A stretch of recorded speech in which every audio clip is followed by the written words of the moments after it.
¿tú crees que la actual clase política puede dirigirnos hacia esa España esperanzadora que has dibujado?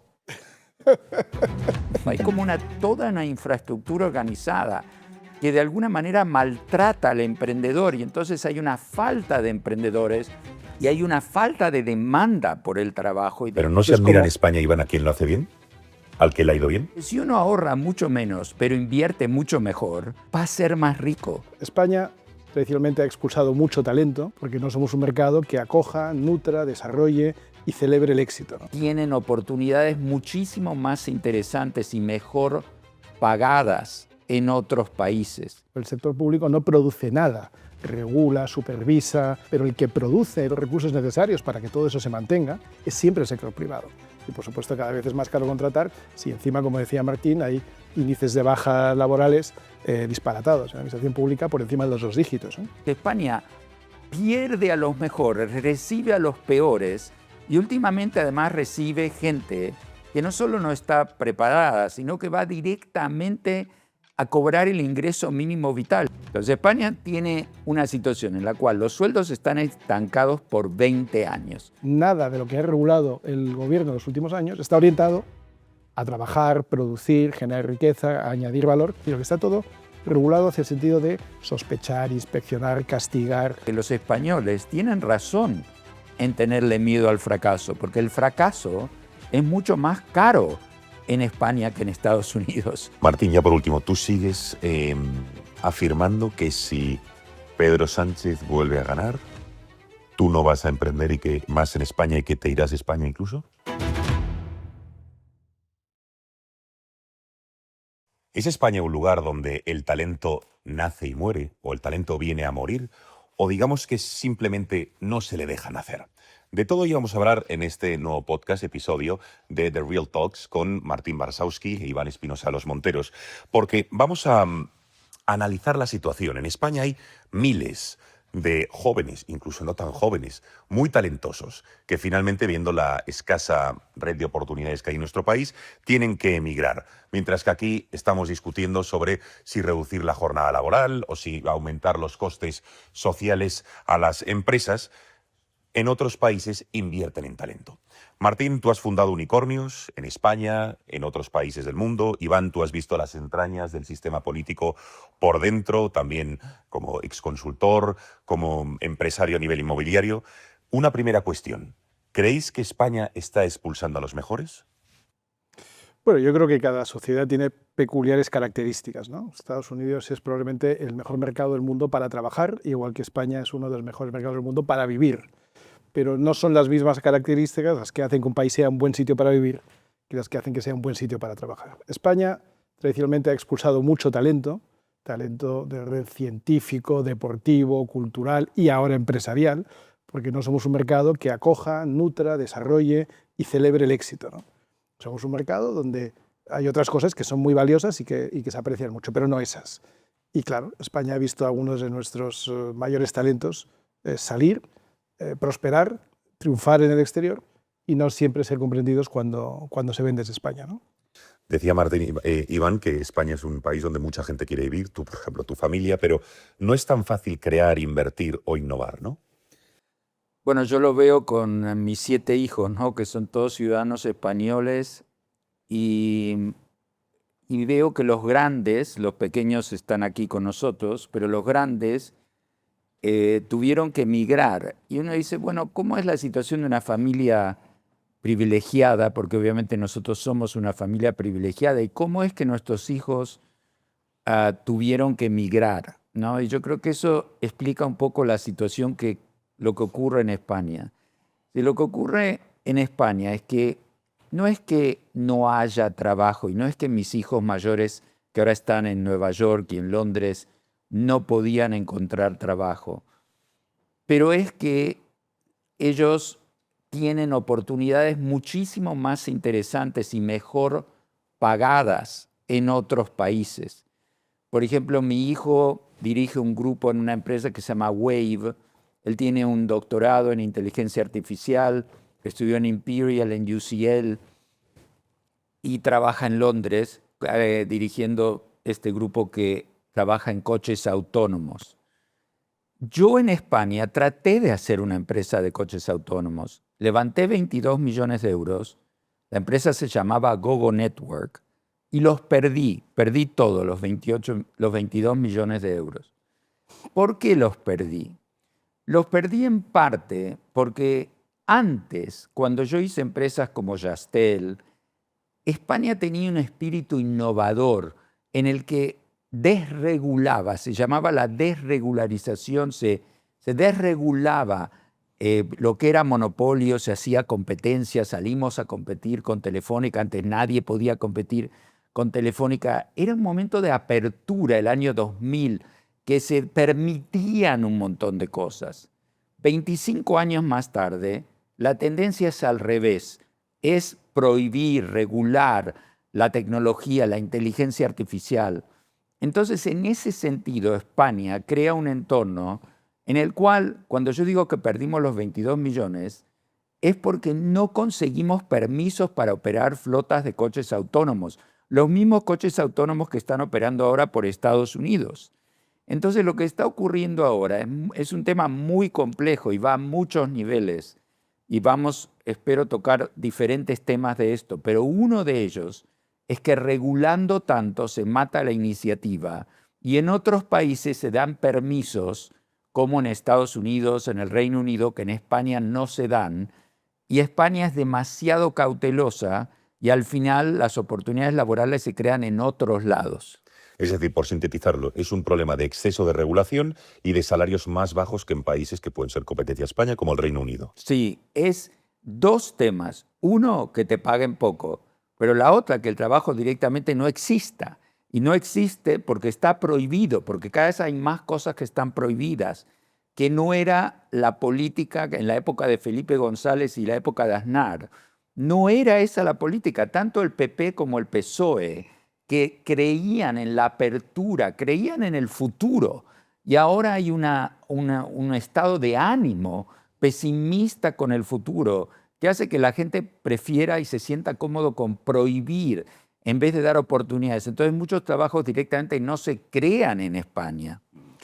Iván. Yo añadiría más, o sea, hay muchas cosas que están prohibidas, pero hay muchas cosas que todavía no están ni siquiera definidas y que en otros mercados, como el americano, si no está prohibido, quiere decir que está expresamente permitido, ¿no? Y en Europa, porque no es un problema español, es al revés. Si no está expresamente permitido, entonces quiere decir que está prohibido, ¿no? A lo mejor no está ni siquiera regulado, porque no les ha dado tiempo al regulador, pero en cuanto arrancas una actividad que sea novedosa, que sea innovadora, que sea un poco rompedora, enseguida empieza a haber ya problemas de inspecciones, prohibiciones, regulaciones, necesidad de regular. España tiene una oficina de regulación de la inteligencia artificial, aunque no tenemos todavía ninguna compañía relevante en inteligencia artificial, ¿no? Pero ya tenemos una estructura de auditoría, con un régimen de sanciones, con 40 personas contratadas del Estado. Es decir, Empresa pública, entiendo. Lo público, claro, lo público va ejerciendo un efecto de expulsión, un crowding out, como dicen los economistas, en el que el mercado privado cada vez tiene menos espacio para producir. Y no hay que olvidar nunca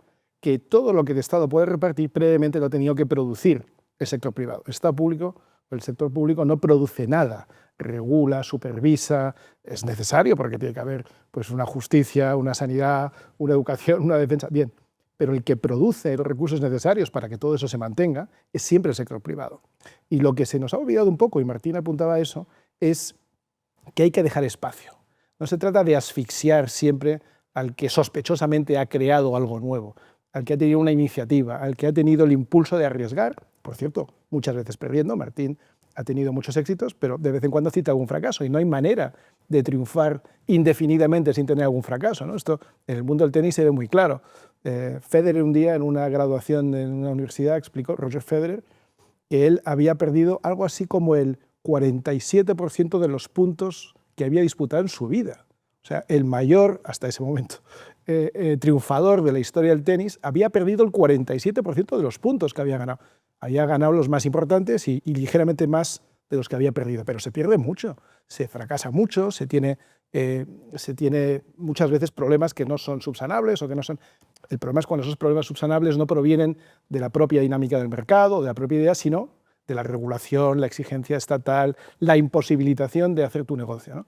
Por eso, el espíritu que hay en Estados Unidos, y por cierto, empieza a haber también en otros sitios, sobre todo en Medio Oriente y desde luego en Asia, de permitir celebrar el éxito, tolerar el fracaso, volver a empezar, eso es lo que Europa necesita si quiere volver a ser competitivo en algo. Porque Europa ha sido muy competitiva a nivel industrial, no tanto a nivel de tecnología. Europa ha sido muy competitivo en turismo, pero no tanto en innovación. Europa ha sido muy competitivo en muchas cosas, pero en otras no. Pero es que ahora estamos dejando de ser competitivos en todo.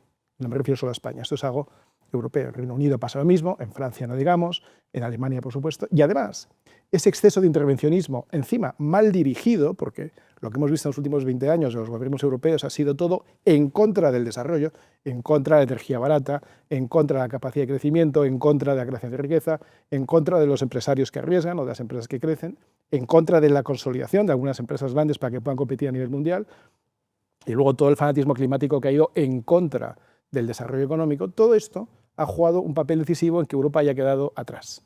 Si de verdad queremos salir adelante, hace falta una verdadera revolución intelectual, una revolución de posicionamiento de Europa y de España, por supuesto, porque si no, no vamos a ser capaces de competir ni con China, ni con Medio Oriente, ni con Estados Unidos.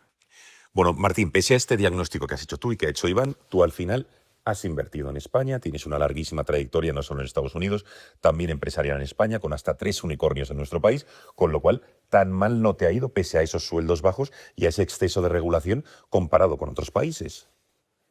Bueno, sí, digamos, hubo una época en la que me fue muy bien en España y después, en los últimos, yo diría, 6, 7 años con el gobierno socialista y antes del gobierno socialista con un gobierno del PP demasiado regulador y demasiado creyente de ciertos mitos como la emergencia climática que hizo que la energía fuera tan cara. Es decir, los sueldos... es curioso con el tema de la competitividad de los sueldos, porque los países más competitivos del mundo no son para nada los que pagan los sueldos más bajos. Uno de los países más exitosos de Europa, que es Suiza, el sueldo mínimo, el tío que está en Burger King haciendo hamburguesas en Zurich, el sueldo mínimo es 4.500 euros al mes.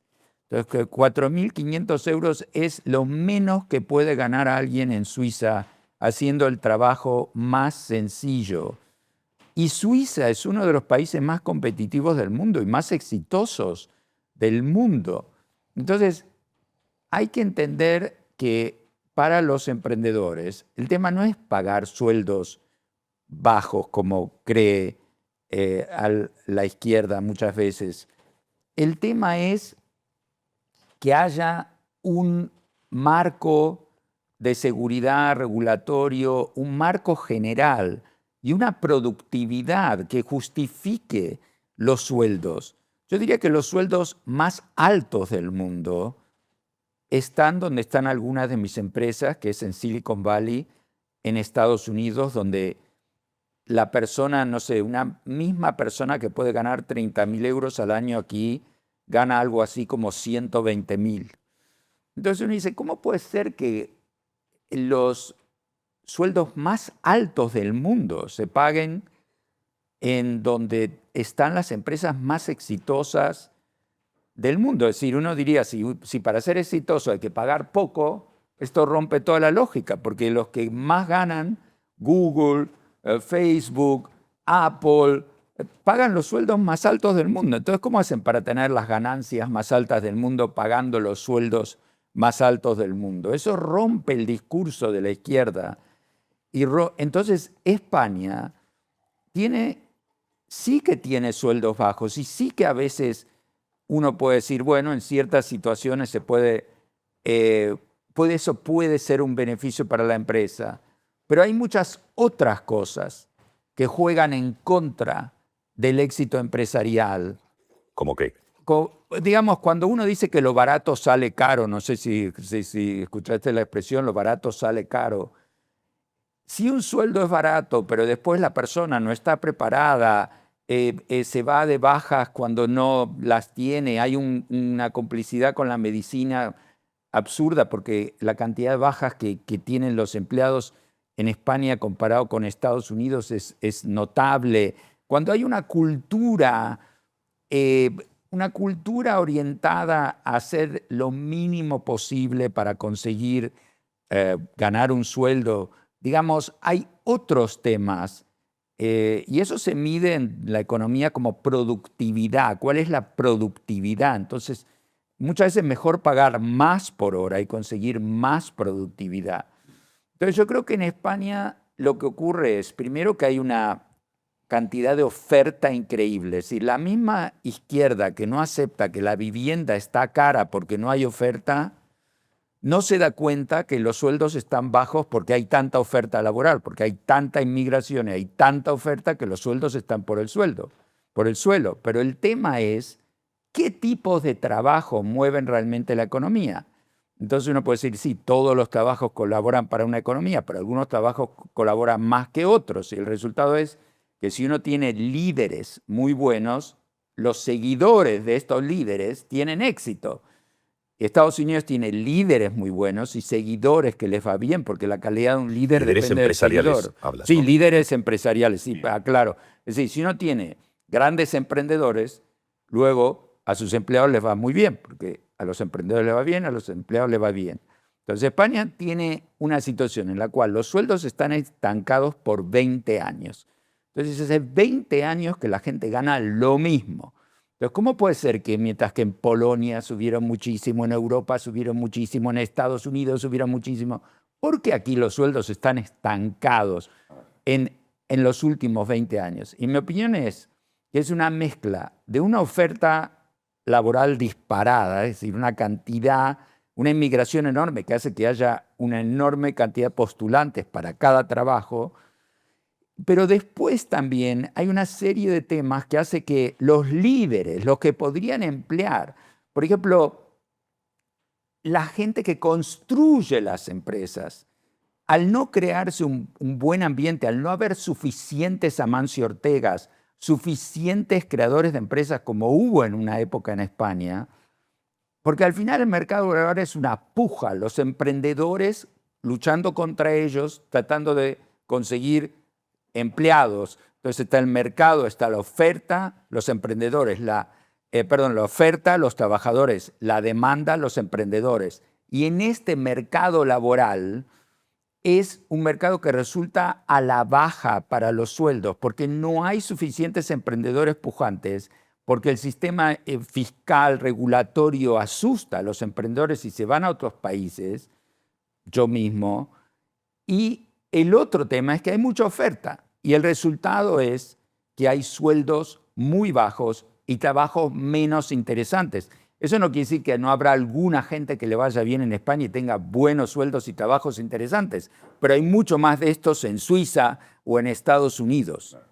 Y son muchos temas, Iván, o sea, porque hemos hablado de regulación, sueldos bajos, baja productividad. ¿Qué te parece este diagnóstico que ha hecho Martín? Y te añadiría otro, la fiscalidad, ¿no? La fiscalidad en España, que es algo que desde luego frena mucho la creación de empresas. ¿Qué te parece el diagnóstico que ha hecho Martín? Bueno, es que la fiscalidad afecta a todo, ¿no? Es decir, el porcentaje del coste empresarial que se queda al Estado es cada vez mayor.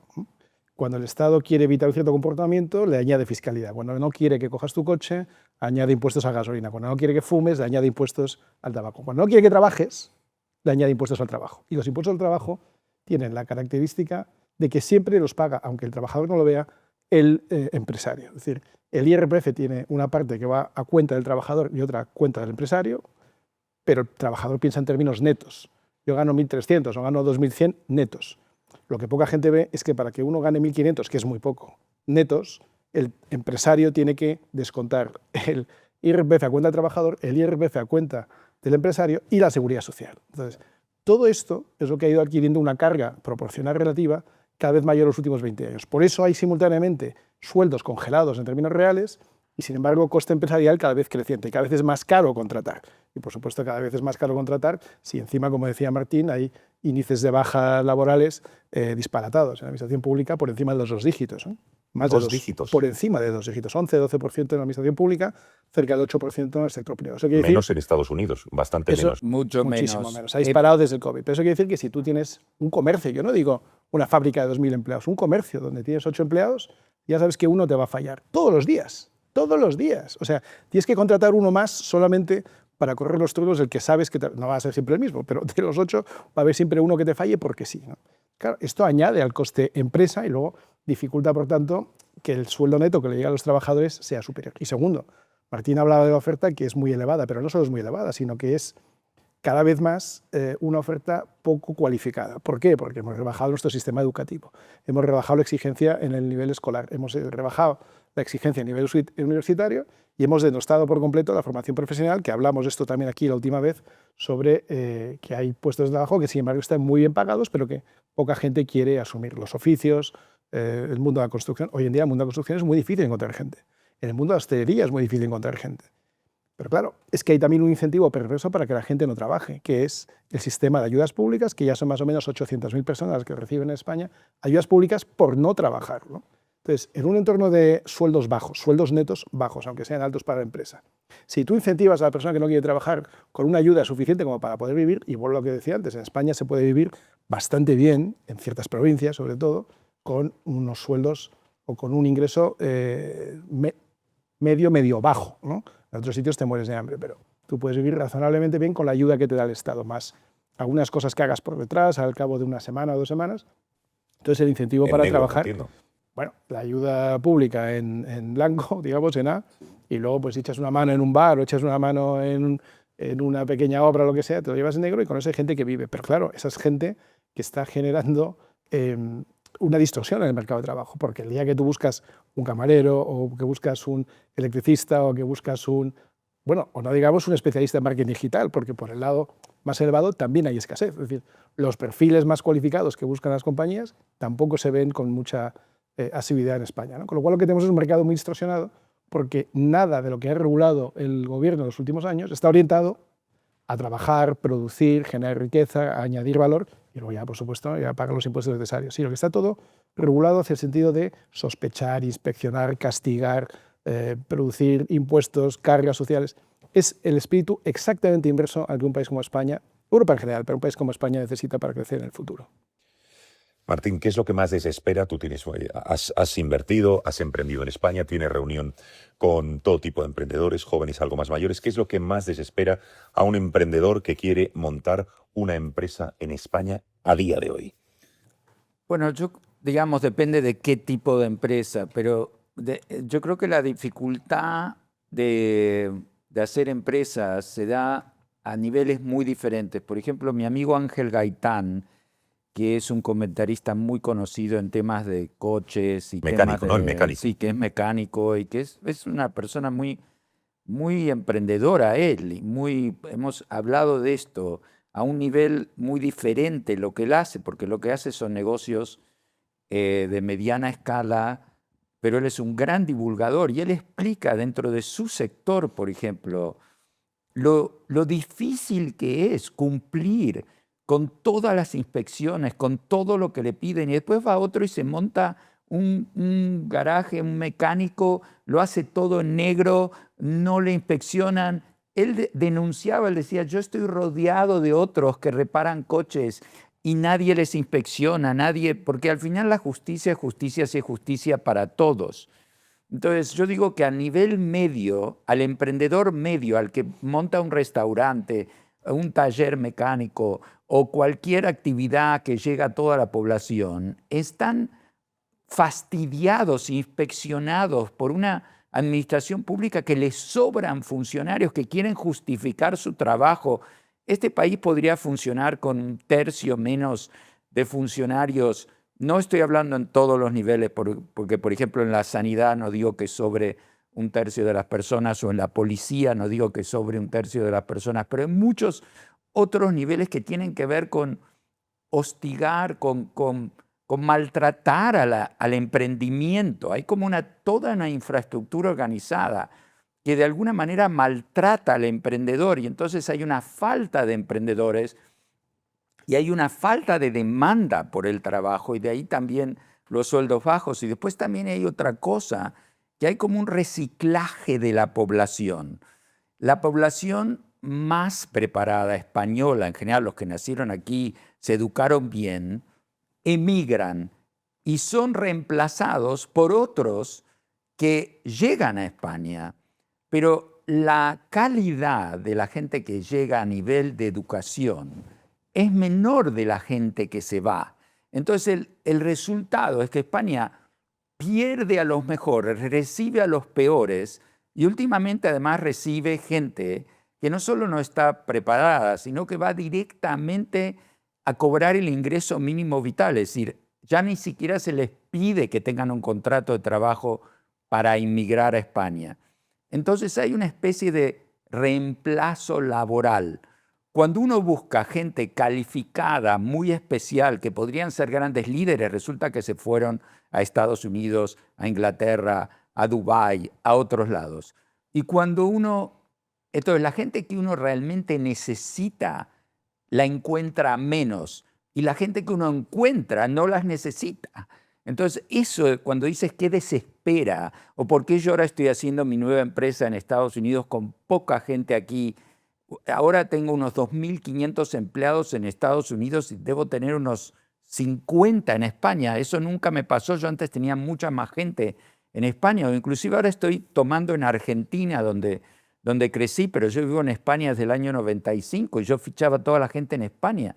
Pero se está produciendo algo que hace que uno tenga menos tendencia a contratar gente en España, porque la muy buena ya se fue.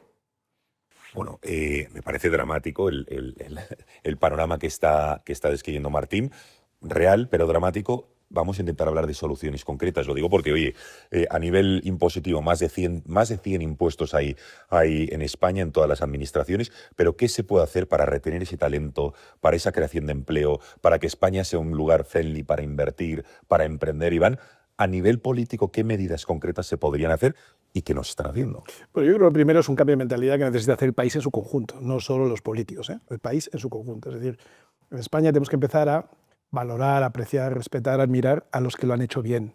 Y también tolerar a los que están en el intento y no le ha salido bien a la primera o a la segunda, a la tercera. Insisto, casi todas las historias de éxito tienen por el camino algún peldaño de fracaso que es parte de la escalera hacia el éxito posterior, ¿no? Pero no se admira en España, Iván, a quien lo hace bien, al que le ha ido bien.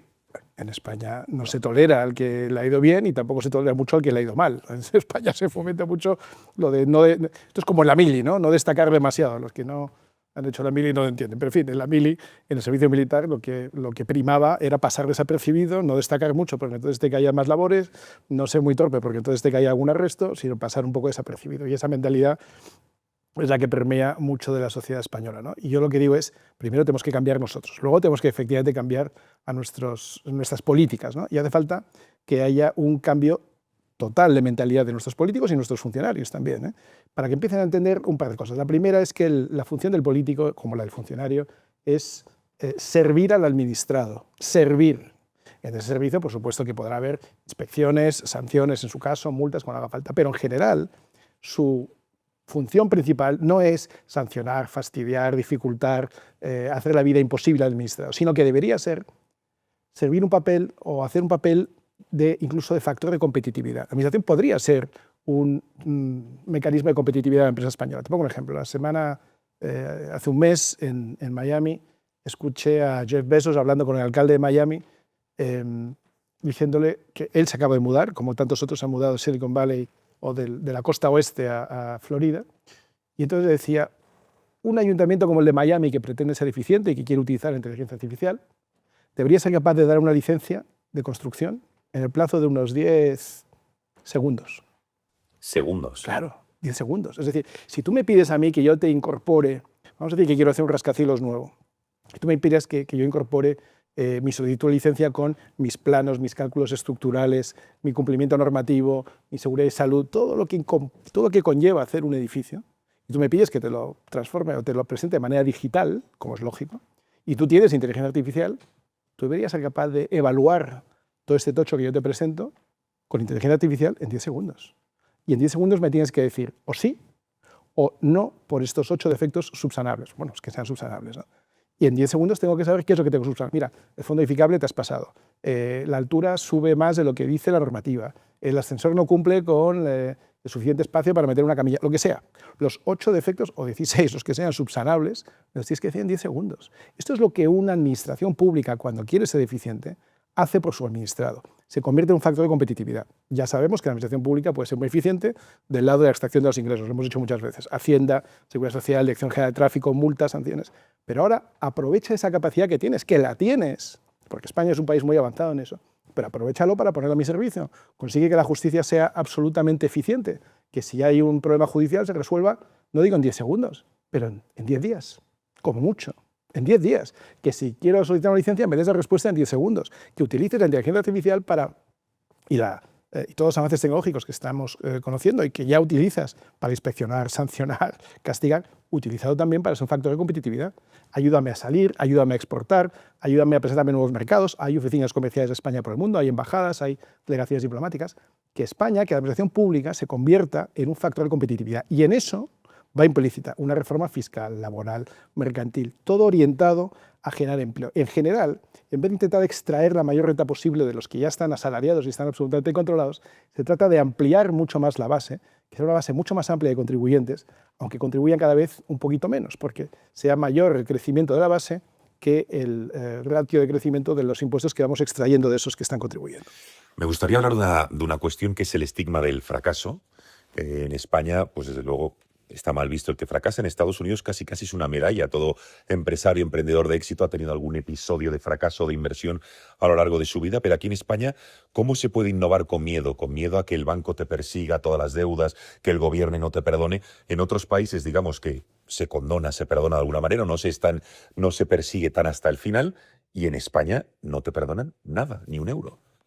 Eso influye. Sí, hay un tema, eso es un tema de actitud, pero es un tema legal también. En Estados Unidos existe la figura del Chapter 11, que es como un borrón y cuenta nueva, en el cual cuando uno fracasa, todas las deudas desaparecen, los prestamistas pierden el dinero y uno empieza de vuelta sin deber nada.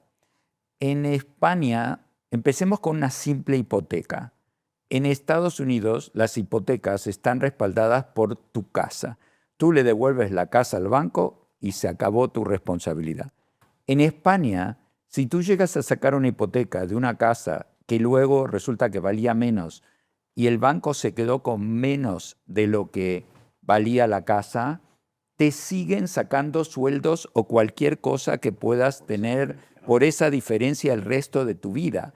Entonces, la verdad que los españoles tienen razón en tenerle miedo al fracaso, porque el fracaso es mucho más caro en España que en Estados Unidos. Es decir, no es, digamos, la gente tiene razón. Entonces, ¿cómo se puede abaratar el coste de fracasar? Ese sería, si uno quiere tener más éxito, tiene que probar más. Y probar más significa fracasar más. O como dijo Iván, que Federer perdía el 47% de los puntos. Hay que perder más puntos para poder ganar. Entonces, primero habría que hacer un cambio legal en el cual habría que cambiar las leyes de la bancarrota para que la gente no se quede atrapada de por vida, porque si no, la gente no va a querer emprender. Y habría que ir contra los bancos, pero probablemente el BBVA, el Banco Santander y todo van a hacer lobby para que no le cambien las leyes. Pero hay que lograr que se pueda prestar, digamos, entender que se puede perder lo que se presta. Entonces los bancos pueden prestar con más cuidado, con una cartera, pero no perseguir a la gente de por vida. Después el otro tema es cómo miran los inversores al fracaso, es decir, los capitalistas de riesgo, cómo ven a la persona que fracasó. Y ahí, como decías, y te doy toda la razón, en Estados Unidos no es que es una medalla, un honor, pero yo, que también soy inversor y nosotros tenemos unos 300 millones de dólares de fondos que invertimos en capital de riesgo, yo prefiero un emprendedor que fracasó una vez y ahora me propone algo que alguien que nunca hizo nada, ¿ok? ¿Prefieres una carrera con un fracaso que una carrera de éxito total? No, que una carrera que nunca hizo nada. Digamos, yo prefiero, entre me das a uno que probó y fracasó y me das a otro que nunca probó, y yo digo, el que probó y fracasó tiene que haber aprendido algo, ¿no? O como a mí me preguntaban, decían invertir, a veces gano y a veces aprendo, ¿no? Uno aprende a veces más de cuando pierde que cuando gana. Cuando gana uno dice, bueno, gané, qué bien, pero cuando uno pierde, trata de entender por qué perdió y estudia por qué perdió y dice, ¿por qué perdí? Entonces, perder es un aprendizaje también.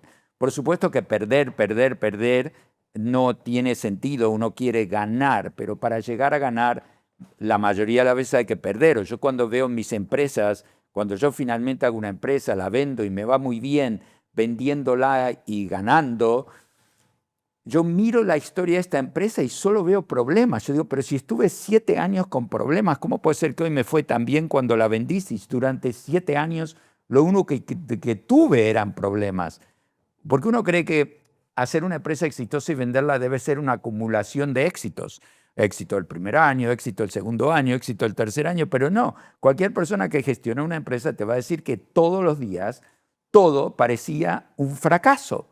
Porque el éxito es una serie de resolver fracasos, fracaso, resolver, fracaso, resolver, fracaso, resolver. Entonces, y al final llega el éxito. Entonces, toda esa mentalidad la entiende muy bien. Y te voy a dar un último ejemplo que resume todo lo que dijimos. Los europeos, en su conjunto, los españoles y todos los europeos, ahorran mucho más de lo que ganan que los norteamericanos. Y sin embargo, los norteamericanos son más ricos. ¿Cómo se puede ser más rico si uno ahorra menos? Y la solución a esto, que es tan difícil de entender para el europeo medio, es que si uno ahorra mucho menos, pero invierte mucho mejor, va a ser más rico. Porque la clave del éxito es invertir bien, no ahorrar mucho. Si uno ahorra mucho y dilapida sus ahorros en inversiones mediocres como comprando pisitos, al final termina peor que el tipo que invierte en una startup que le va increíble. Cuando yo invierto y me va bien tipo 35 veces. Por cada millón que meto saco 35 millones o por cada 100.000 saco 3,5 millones. Eso es que te vaya bien. Pero ese tipo de inversiones son desconocidas o en general desconocidas en España. Entonces es un tema muy complejo. Una última cuestión, recta final ya. ¿Creéis que todas las dificultades de lo que estamos hablando en España a la hora de invertir por fiscalidad, por productividad, por sueldos bajos, a la hora de levantar dinero de inversores, de fondos de inversión, etcétera, es más fácil levantar dinero en Estados Unidos o los fondos dan dinero por un mismo proyecto con más facilidad en Estados Unidos que en España? Por ejemplo, Martín y yo tenemos un amigo en común que Martín estuvo reunido con él y le dijiste que aquí en España a duras penas iba a levantar 1 o 2, pero que en Estados Unidos ese pedazo de proyecto de la inteligencia artificial para las máquinas de oxígeno, para implementarlo, que en Estados Unidos a lo mejor ya hubiese conseguido 50 millones. ¿Se levanta dinero más fácilmente en Estados Unidos que en España? Bueno, naturalmente se levanta muchísimo más fácilmente en Estados Unidos que en ningún sitio del mundo, ¿no? Y eso por una serie de factores, primero históricos, llevan ya muchos años haciendo esto, ¿no?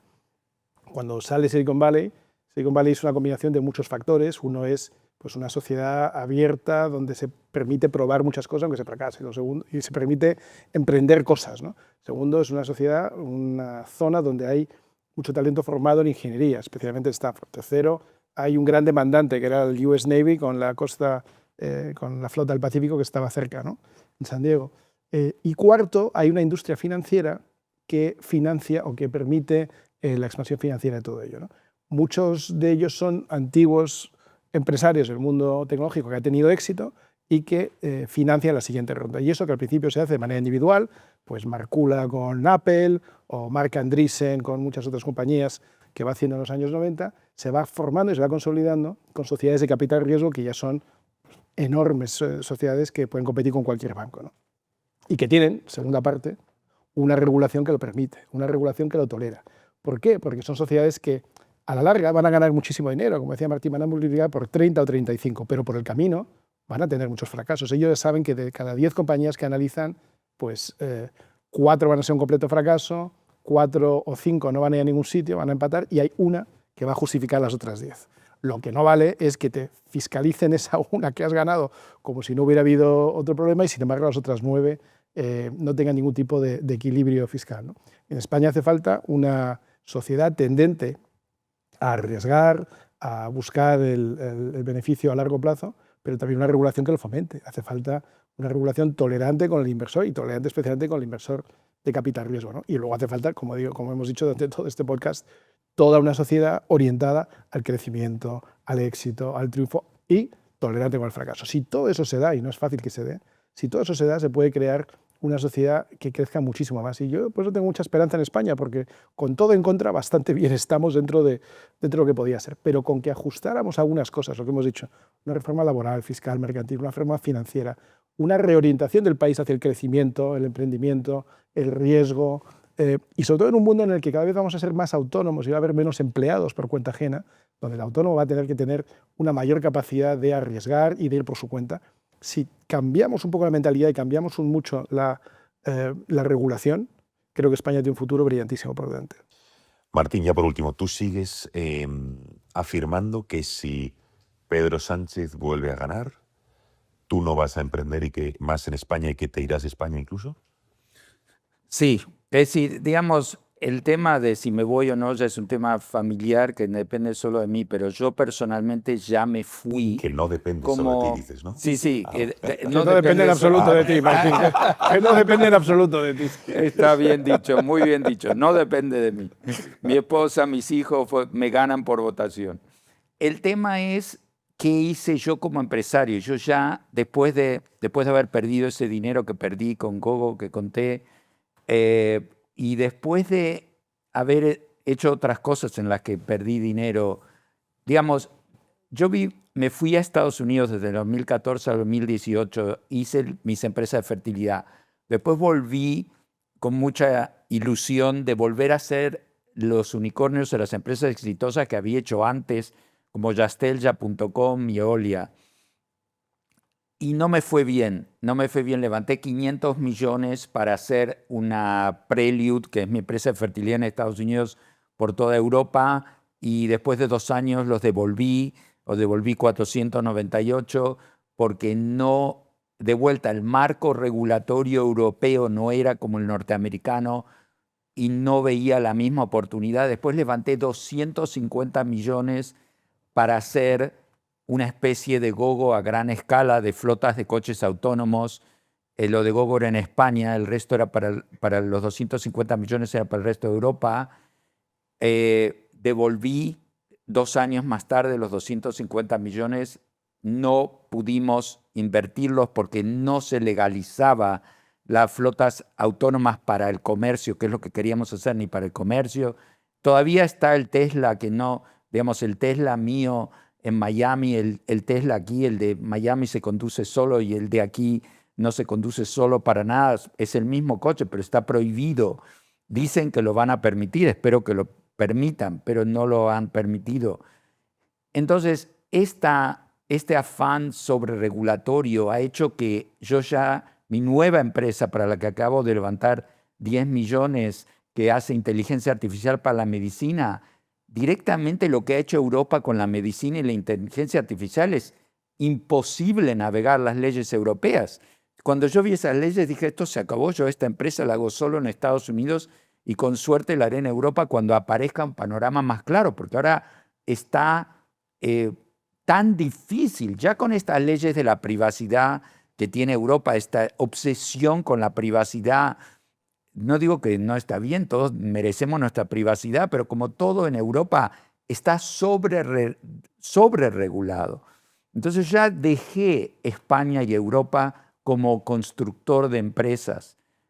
Sí, yo creo que con un nuevo gobierno en España yo volvería, porque hay muchísimas cosas por hacer.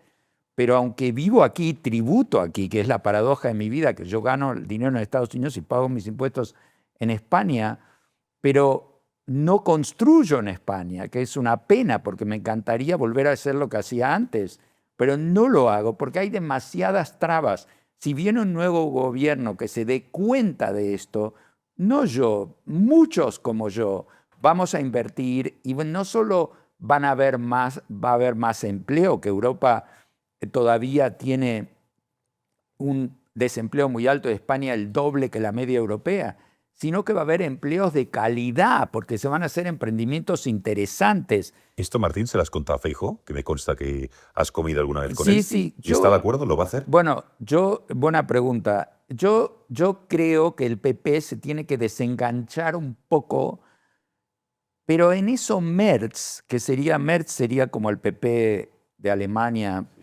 algo así. Merz se está dando cuenta y yo creo que Feijóo se va a tener que dar cuenta, o Abascal y Feijóo van a tener que hacer algo ahí, porque Merz inclusive está diciendo nos pasamos de medioambientalistas. Es decir, no es que todas las ideas de Europa estaban mal, muchas ideas estaban bien, pero a veces cuando uno aplica algo que está bien, demasiado bien, lo arruina, ¿ok? Y en Europa se arruinó por una especie de fanatismo medioambientalista que hizo que la energía sea la más cara del mundo, en un momento donde ahora los electrones son coeficiente intelectual, porque ahora hay un canje, tú puedes vender electrones y comprar coeficiente intelectual con la inteligencia artificial. Entonces, Merz se está despertando. No digo que Van der Leyen y Merz y la cúpula alemana realmente se despertó, pero se está empezando a despertar. Entonces yo creo que Feijóo, que viene de esa tradición medio, también muy influenciada por la sobreregulación y el socialismo, pero se tiene que despertar un poco hacia ese lado y creo que lo va a hacer y se va a dar cuenta, espero, porque si no España va a tener más de lo mismo y va a tener que haber un entendimiento entre el PP y Vox para un gobierno de una derecha, pero una derecha que sea desregulatoria. Y el peligro es que también Abascal mismo muchas veces propone soluciones que requieren más regulación. Claro, una derecha, digamos, más liberal. Iván, has dibujado un futuro esperanzador para España. ¿Tienes esa esperanza? ¿Tú crees que la actual clase política puede dirigirnos hacia esa España esperanzadora que has dibujado? Ya por último. Yo creo que tenemos un año hasta las elecciones y tenemos un año para intentar optimizar la capacidad de esa clase política, especialmente la que habéis mencionado, que espero que dirija España pronto, pero que, como apuntaba Martín, lo ha dicho Martín, pues a veces tiene soluciones un poco más estatalistas de las que le vendría bien a España, ¿no? Tenemos un año para intentar, entre todos, y este podcast puede servir, yo creo que la labor de todos es importante, para intentar recordar los principios fundamentales de cómo crece un país, cómo crece una sociedad, cómo se enriquece una nación, por qué el libre comercio es bueno, por qué la desregulación es deseable para todos, por qué el Estado tiene que aceptar su mínima expresión, por qué tenemos que poner todo al servicio del sector privado y tener un Estado mínimo subsidiario para todos aquellos sitios donde el sector privado no llegue. ¿Por qué los principios básicos de la economía liberal que han triunfado durante tantos siglos van a seguir triunfando, y más ahora que están potenciados por la robótica, la inteligencia artificial, la tecnología y las grandes oportunidades que tenemos por delante? Hay un año para hacerlo y yo espero que seamos capaces de aportar. Si puedo agregar una frase. Sí, brevemente, que estamos mal de tiempo. Es simplemente decir que tanto Abascal como Feijóo tienen que darse cuenta que la solución, que el gobierno no nos tiene que resolver la vida, nos tiene que dejar de arruinarla.